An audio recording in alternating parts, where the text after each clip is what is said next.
ஐயனார் துணை சரியில்ல டுடே எபிசோடில் நம்ம நிலா இருந்துட்டு சேரன் சொன்ன விஷயத்த வீட்டில் எல்லாருக்கிட்டேயும் சொல்கிறாங்க. வீட்டில் இருக்கிற நம்ம சேரன் பாண்டியன் பல்லவனால பயங்கரமாக ஷாக் ஆகுறாங்க. என்ன சொல்கிறீங்க, அண்ணனே போய் பொண்ணை பார்த்து பேசி முடிச்சிருச்சா? அவங்க இன்னைக்கு வீட்டுக்கு வராங்களா? என்ன எப்போ நடந்தது இதெல்லாம் எனக்கே தெரியல. அவரே ஆஃபீஸுக்கு அவர் தான் விஷயத்த சொன்னார்.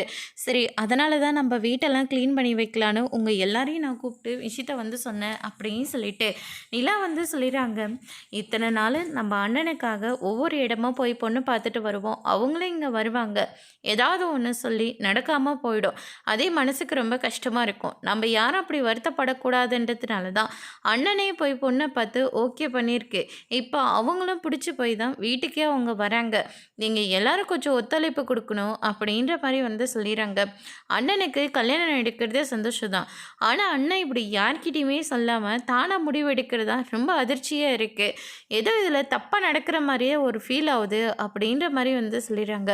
சரி, அவங்க வந்துட்டு போட்டோம். அதுக்கப்புறம் நமக்கு பிடிச்சா பிடிக்கலனாலையும் அண்ணங்கிட்ட சொல்லுவோம் அப்படின்னு சொல்லிட்டு நிலா சொல்லிடுறாங்க. சரி, நீங்கள் கடைக்கு போயிட்டு ஸ்நாக்ஸ் எல்லாம் வாங்கிட்டு வந்துடுங்க. என்னென்னங்க வாங்கணும் சொல்லுங்கள், நான் போய் வாங்கிட்டு வரேன் அப்படின்னு சொல்லிட்டு சோழன் சொல்லுவோம்.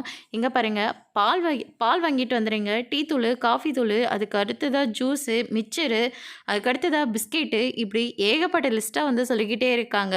அதுக்கு அடுத்ததாக என்ன லிஸ்ட்டு பெருசாக போகுது, பேசாமல் பாண்டியன் தலையில் கட்டுற வேண்டியதான் அப்படின்னு சொல்லிட்டு பாண்டியா நீ போய் வாங்கிட்டு வந்துடுறா அப்படின்ற மாதிரி சொல்கிறாங்க.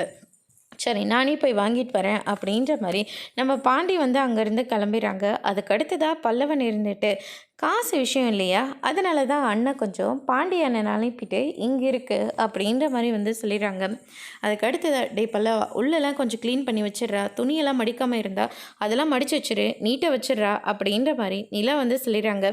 அதுக்கு அடுத்ததாக நீங்கள் எங்கே நின்றுட்டுருக்கீங்க, போய் உள்ளே அந்த பாத்திரத்தெல்லாம் கழுவுங்க அப்படின்ற மாதிரி சொன்ன உடனே உள்ளே எவ்வளோ பாத்திரம் கழுவி வச்சுன்னு தெரியுமா, அவங்க என்ன வந்தாலையும் இங்கே தான் உட்காந்து பேச போகிறாங்க. இதுக்கு எதுக்கு நான் பாத்திரம்லாம் கழுவி வச்சுட்ருக்கணும், அதெல்லாம் ஒன்றும் வேண்டாம், பெருக்க மட்டும் விடுறேன் அப்படின்ற மாதிரி சொல்கிறாங்க. இங்கே பாருங்கள், வந்தவங்க வீட்டை சுற்றி பார்க்கணும்னு நினைக்க மாட்டாங்களா? அதனால தான் நான் சொல்கிறேன், போய் பாத்திரத்தெல்லாம் க்ளீன் பண்ணுங்க. இல்லைங்க, என்னாலலாம் முடியாது, வேணா நான் வீடு போயிருக்கிறேன் அப்படின்ற மாதிரி சொல்லிடுறாங்க. அதுக்கு பேசாமல் நான் பாத்திரமே கழுவ போகிறேன் அப்படின்னு சொல்லிட்டு சோழன் இருந்துட்டு பாத்திரத்தை கழுவுறதுக்காக போகிறாங்க. அதுக்கு அடுத்ததாக ஃபோன் வருது. என்னோட காயமாக பேசுகிறாங்க. காயமாவா, அது யாருங்க அப்படின்னு சொல்லிட்டு நிலா கேட்கவும், அதுதாங்க என் பஸ் ஸ்டாப்பு புறா அப்படின்ற மாதிரி சொல்லிடுறாரு.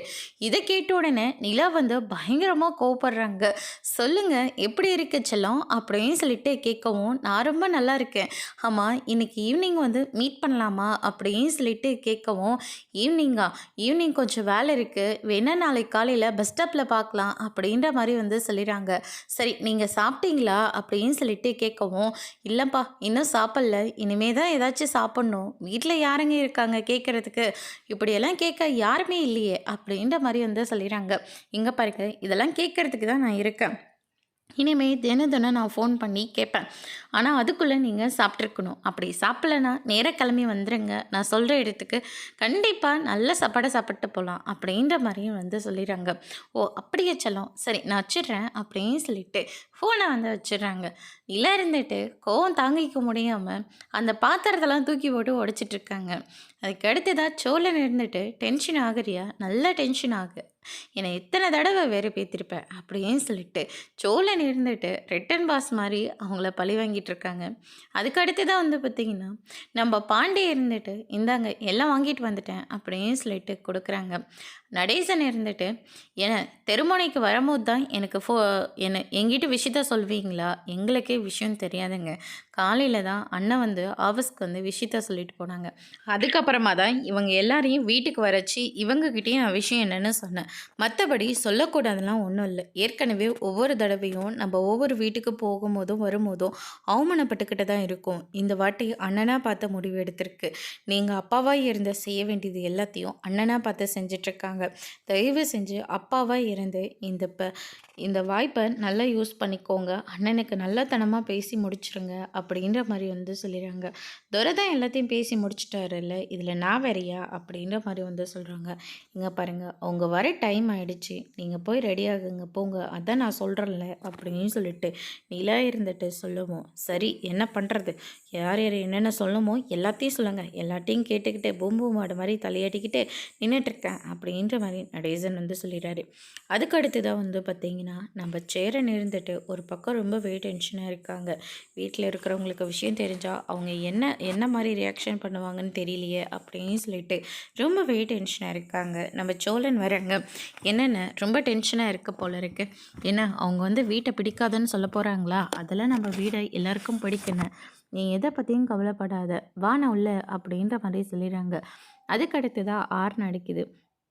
அதனால் பொண்ணு வீட்டுக்காரங்க வந்துட்டாங்கன்னு சொல்லிட்டு எல்லாருமே பரபரப்பாக வேலை பார்த்துட்டு இருக்காங்க. நிலம் ஒரு பக்கம் ஸ்நாக்ஸ்லாம் அரேஞ்ச்மெண்ட் பண்ணிகிட்டு இருக்காங்க. பொண்ணு வீட்டுக்காரங்களாம் உள்ளே வராங்க.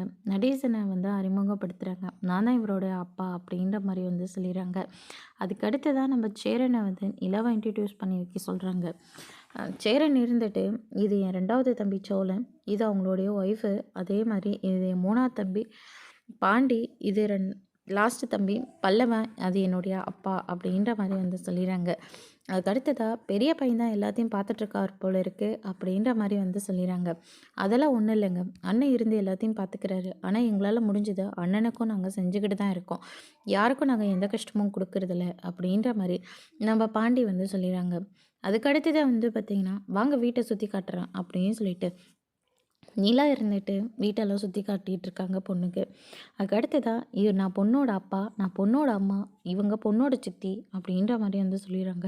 இவங்க யார், இவங்க நீங்கள் யாருன்னே சொல்லவே இல்லையே, ஒருவேளை பொண்ணோட அக்கா அண்ணியா அப்படின்னு சொல்லிட்டு கேட்குவோம். நான் தாங்க பொண்ணு, என்னை நானே இன்ட்ரடியூஸ் பண்ணிக்கிறேன். என் பேர் ஜெயந்திங்க, எனக்கு 35 வயசு ஆகுது. அதே மாதிரி இது எனக்கு செகண்ட் மேரேஜ். ஃபஸ்ட்டு மேரேஜை நாங்கள் எல்லோரும் பார்த்து தான் நடத்தினோம். ஆனால் எதுவுமே சரியாகாமல் போச்சு. கொஞ்ச நாளைக்கு அப்புறம் எதுவும் செட் ஆகாமல் போயிடுச்சு. அதனால் என்னால் முடிஞ்ச வரைக்கும் நான் தாக்கு பிடிச்சேன். அதுக்கு மேலே என்னால் முடியல. அம்மா வீட்லேயே ஒரு 2 வருஷம் இருந்துட்டேன். அதுக்கப்புறம் இப்போ தான் நாங்கள் டிவோர்ஸ்க்கே அப்ளை பண்ணியிருக்கோம். இன்னும் கொஞ்ச நாளில் டிவோர்ஸும் கிடச்சிரும் அப்படின்ற மாதிரி வந்து சொல்லிடுறாங்க. இதை கேட்டோன்னே மொத்த பேரும் வந்து ஷாக் ஆகுறாங்க. பொண்ணே வந்து தான் வாழ போகிற வீட்டை பார்க்குறது இதெல்லாம் புதுசாக எல்லாம் இருக்குது அப்படின்ற மாதிரி வந்து சொல்லிடுறாங்க. இங்கே பாருங்கள், எங்களுக்கு மாப்பிள்ளையை பிடிச்சிருச்சு. மாப்பிள்ளையும் பொண்ணை பார்த்து பேசி முடிச்சாச்சு. அதனால் வர வெள்ளிக்கிழமை நாள் நல்லா இருக்குது, அன்றைக்கே நிச்சயதார்த்தம் வச்சுக்கலாம் அப்படின்னு சொல்லிட்டு அவங்க பாட்டுக்கு எந்திரிச்சு போயிடுறாங்க. அதுக்கு அடுத்ததாக சேரனை நிற்க வச்சு ஆளாளு கேள்வி கேட்க ஆரம்பிச்சிட்டாங்க. என்னடா இதெல்லாம் அப்படின்னு சொல்லிட்டு கேட்கவும், அப்பா நான் எல்லாத்தையும் பேசி முடிச்சிட்டேன் அப்படின்ற மாதிரி சொல்கிறாங்க. யார் எக்கேட கேட்ட போங்க அப்படின்னு சொல்லிட்டு நடேசன் வந்து அங்கேருந்து கிளம்பிடுறாங்க. சோழன் இருந்துட்டு, அண்ணன் உனக்கு என்னென்ன பிரச்சனை, எதுக்காக இப்படி ஒரு முடிவு எடுத்த, அவங்க உன்னோட வயசில் பெரியவங்களாக இருக்காங்க, அது மட்டும் இல்லை இது 2வது கல்யாணம் அவங்களுக்கு, உனக்கு அப்படியான்னு ஏன்னா இப்படி அவசரப்பட்ட முடிவு எடுத்த, எனக்கு வேறு வழி தெரியல, எல்லாத்துக்கும் அவசியமாக இருக்குது, அது 2வது கல்யாணம் பண்ணிக்கிறது தப்பா? 2வது கல்யாணம் பண்ணுறது தப்புன்னு நாங்கள் சொல்ல கிடையாது. ஆனால் இது உனக்கு 2வது கல்யாணம் கிடையாது. உனக்கு இதுதான் ஃபஸ்ட்டு கல்யாணம். அது மட்டும் இல்லை, அவங்க உன்னோட வயசில் பெரியவங்களா இருக்காங்க. இப்போல்லாம் யாரப்பா வயசெல்லாம் பார்க்குறாங்க? அதெல்லாம் சரிதானே, இதெல்லாம் நம்ம குடும்பத்துக்கு செட் ஆகுது, எனக்கு பிடிச்சிருக்கு அப்படின்ற மாதிரி வந்து சொல்லிடுறாங்க. இதை கேட்டோன்னே மொத்த பேரும் வந்து ஷாக் ஆகுறாங்க. அதோட இன்னைக்கான எபிசோட் முடிச்சிருக்காங்க. இனி ஐயனார் துணையில் இந்த கல்யாண விஷயம் எங்கே போய் முடிய போகுதுன்றதை வெயிட் பண்ணி பார்க்கலாம். Thank you.